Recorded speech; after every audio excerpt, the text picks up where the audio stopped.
Hey, everybody. Super excited to this chat today with Spirent, who are leading the charge in service assurance and testing at the center of what's happening with 5G Advanced and AI, and is really opening new doors for operators worldwide.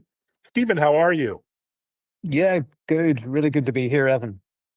Well, great to see you again. Big fan of your work and the team's work at Spirent.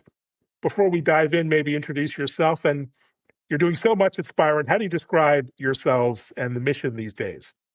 Yeah, so we're one of the big players in the test automation and assurance space, Evan, for the communication industry. So if you're a device manufacturer, a service provider, a cloud provider, anybody in that ecosystem, we're pretty much working with you to help test your solutions before you bring them to market, helping them assure them when they go operationally live to make sure they deliver on the performance and the quality. And more working with you these days to help make sure that you actually monetize those assets and generate a return or a revenue or an efficiency with them. Um, I've been, in the industry for over 25 years, started off in the early days of 3G networks, building those networks with operators, then moved into the vendor environment and now with the testing industry. So quite a long heritage in the telecom space. Indeed, and I've known you for many years, maybe decade now, and I started off in 0G, which was paging as before we moved to 1G. So wow, do I feel old? But in any case, we're at 5G, probably the most exciting time in the industry with 5G Advanced. For those who may not be familiar, how does 5G Advanced go beyond the 5G that most of us know and experience on a day-to-day basis? Yeah, so 5G Advanced is, from the terminology perspective, it comes from the 3GPP, the standards body, starting from the release 18 release. But in reality, it's really the third phase or the third wave of 5G. We had the first wave was really the radio networks being put in place to give us enhanced speeds, better mobile broadband speeds, and that was called 5G non-standalone.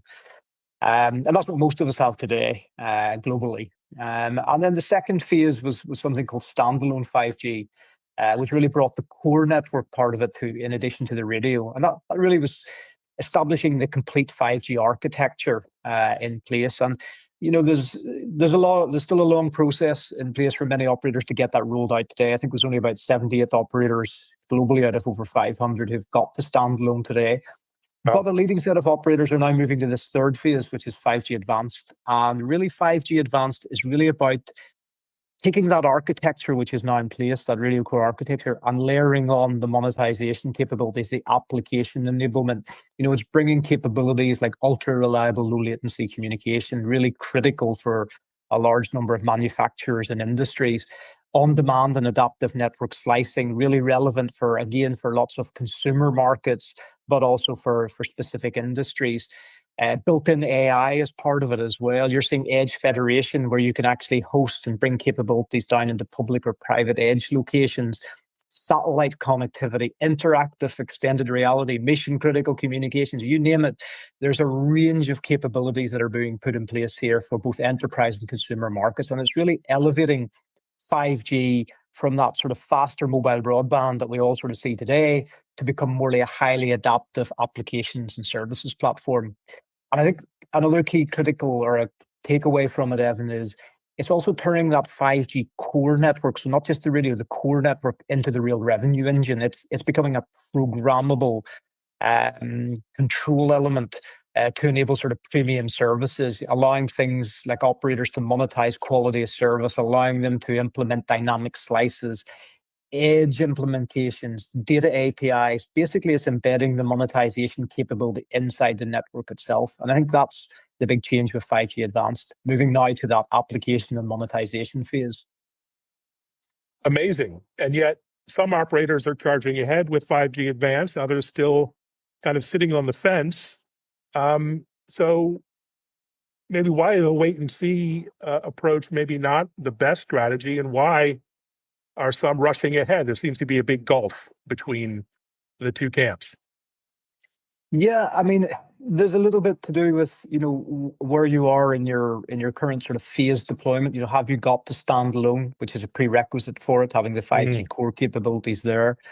Do you have the relevant spectrum assets in place? Is the device deployment big enough in your markets that could support 5G, not only standalone, but advanced capabilities, with modems and chipsets, etc. So it depends where you are as the operator. But what I would say is we're seeing globally at the moment, there's 9 operators, big operators, who are already in the midst of now rolling out 5G advanced. And I think what's really interesting, the cost savings that they're getting in terms of the new efficiency capabilities, and also the new revenue generating services that they've started to launch, are suggesting that these operators that are moving to 5G advanced are gaining serious positive impact on their EBITDA.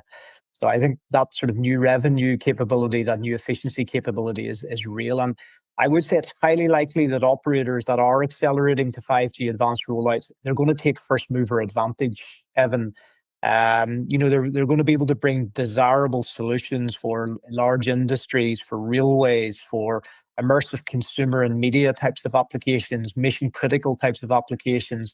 And at the end of the day, those who get there first, they're going to secure these large enterprise contracts before any slower rivals even have the capabilities in place. So I think it has become a bit of a race, this one, who can come first. Well, it's going to be exciting to watch. And while there's no blueprint or playbook to moving to 5G advanced, Spirent has some great content, educational, really informative content with a new ebook covering a dozen of the top features of 5G advanced. We'll have a link here, but what are some of the takeaways that operators should be paying attention to? Yeah, I mean, we put the book together as really as a strategic guide to help sort of our operator customers understand, I mean, not only what the 5G advanced is, but also very much a focus on the importance of the 5G core, why it's important to move faster, but also how best to sort of focus on upgrading in a safe way to turn that into a business growth platform. And we look at, as you rightly said, that we look at 12 key capabilities or features that are in the book, that are in sort of the standards. Things like non-terrestrial networks, enhanced RedCap for industrial IoT, unmanned aerial vehicles to enable a low altitude and a drone economy, railway communications, private networks, etc. Really, these are the focus areas of how to take that advanced architecture and capabilities and turn them into monetizable assets. And what we focus on the book is how do they do that in a safe way? And that's sort of layering on top of that. What are the best ways to test and assure that so you can bring those to market as soon as possible? But also not sort of frighten the operators away and say, hey, you have to implement everything. It's to basically to give them a sort of a guidance. Hey, depending on where you think your opportunity in your market is, here's the capability maybe to start with, and here's to get that launched first. So you don't have to do everything all at once.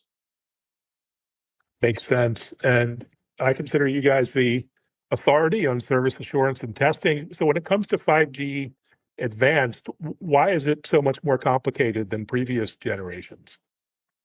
It's like nearly all the 5 years. And it introduces a myriad of new functions and capabilities. You're going to see a steady stream of updates coming in. In essence, it's a large menu because it's got to service so many different use cases for different industries, different sectors and verticals. And that means, there's a lot of testing and assurance that's going to have to be done during deployment and in the operational networks. And of course, obviously operators, especially the ones we're working with today, they want to move fast to unlock that new value, but they need to temper that with that speed, with the need to be safe and the need to do it cost efficiently. And of course, in that regard, Evan, the testing itself, it really needs to be 3 things. It needs to be automated, it needs to be incredibly intelligent, and it needs to be continuous to manage sort of all the sort of constituent parts that are changing all the time. And as part of that, and we discussed this in the ebook, there's really a number of new methodologies which are coming to the fore to help the operators, safely and cost efficiently bring 5G advanced faster to the market. You've got the use of digital twins for testing, which are using realistic network and traffic emulation, creating, in essence, emulated or simulated replicas of the network so you can do really complex types of test scenarios. You've got automated continuous testing, making sure, as you've got all these release variants coming from different suppliers, you can simply, in an automated fashion, manage all the iterations or variations of testing you need to be done across the life cycle. And you have active assurance, in the live environment itself, being able to proactively validate, that you're delivering on the performance, especially the SLAs for many of these use cases, identifying any issues or faults or root causes that may be impacting or degrading that performance, which could actually impact that monetization capability. One of the key sort of, I would say, features which is really starting to stand out at the moment, Evan, is over-the-air testing coming to the fore.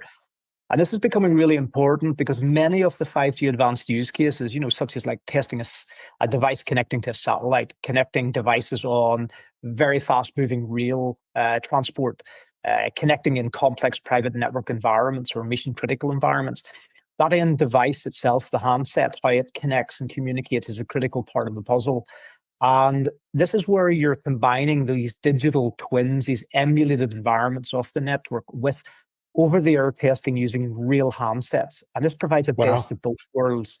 What you're doing is you're creating a hybrid approach, which you're mirroring what real subscribers and real device behavior is at these complex end locations and allowing you through the emulation then to be able to test all of those really difficult scenarios which are hard to produce. Like, how do you test the mobility between the satellites passing overhead and maybe you're moving on Earth as well? How do you test scenarios on the railways? How do you create concurrent application uses where they're doing lots of different things from that end device? Like if you're a mission critical communication services where you're maybe doing voice, data, proximity, etc., all from that similar device. This enables you to move a lot faster. You can combine that real world environment with that emulated environment and really accelerate testing these features to get to market faster. Fantastic. And of course, AI is everywhere. I'm hearing anecdotes from operators. Where do you think most of them are on their AI journey from strategy to deployment? And I guess you're trying to help them along that journey. Are they having some success? I think so. To be fair, I think we work quite a bit with enterprises as well. And I would say the telcos are actually quite advanced and they're seeing some good returns here. I mean, there's two clear sort of directions of flight that the telecom operators are on. One is using AI internally to optimize how their networks operate and run, how their business processes run. So you're seeing a large sort of investment of working with vendors and suppliers to bring in AI capabilities in their radio equipment for better energy efficiency or spectral efficiency, bringing it in the transport network infrastructures, the routers, the switches, so you can get better transport control of your network, so you can do intent-based routing. Wow. You're seeing it across how it's integrated automation, how they manage all their process. So you're seeing a lot of that internal use case of it.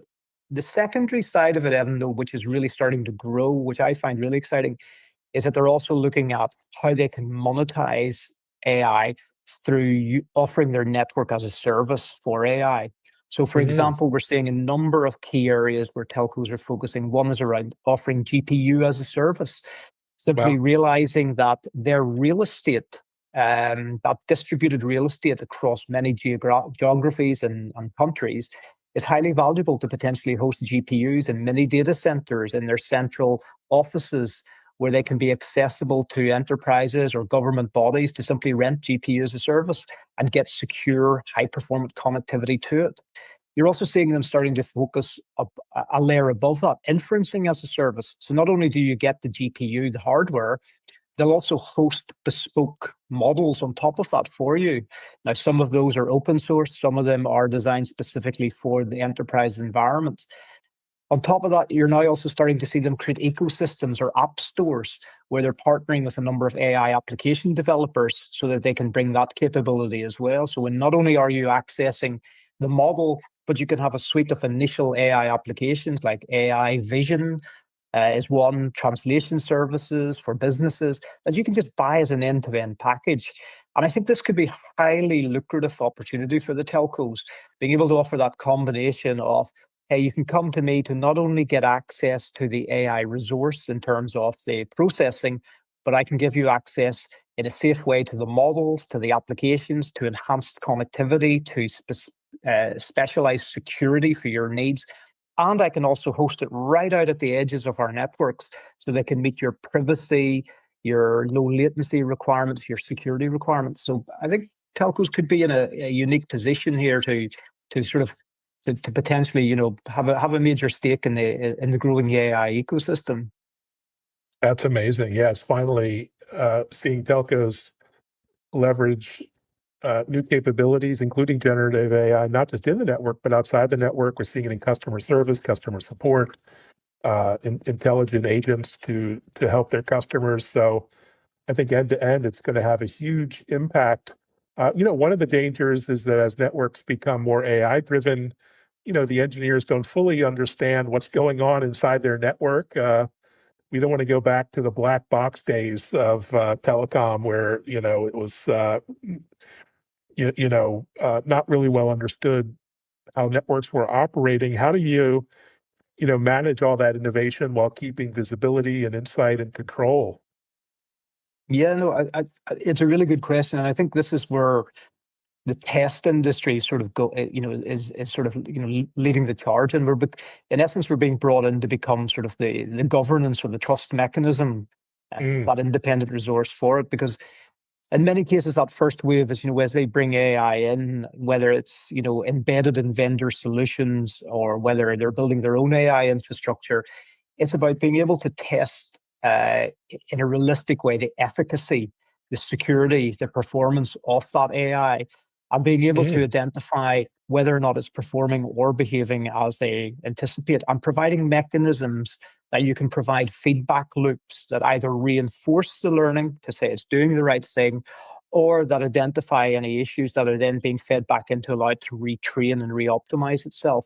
And I think this is where the testing industry is starting to come in to help here at the moment. And we're doing this in a lot of scenarios. We worked quite closely with a number of operators as they were bringing in new AI-enabled security solutions, being able to actually test them.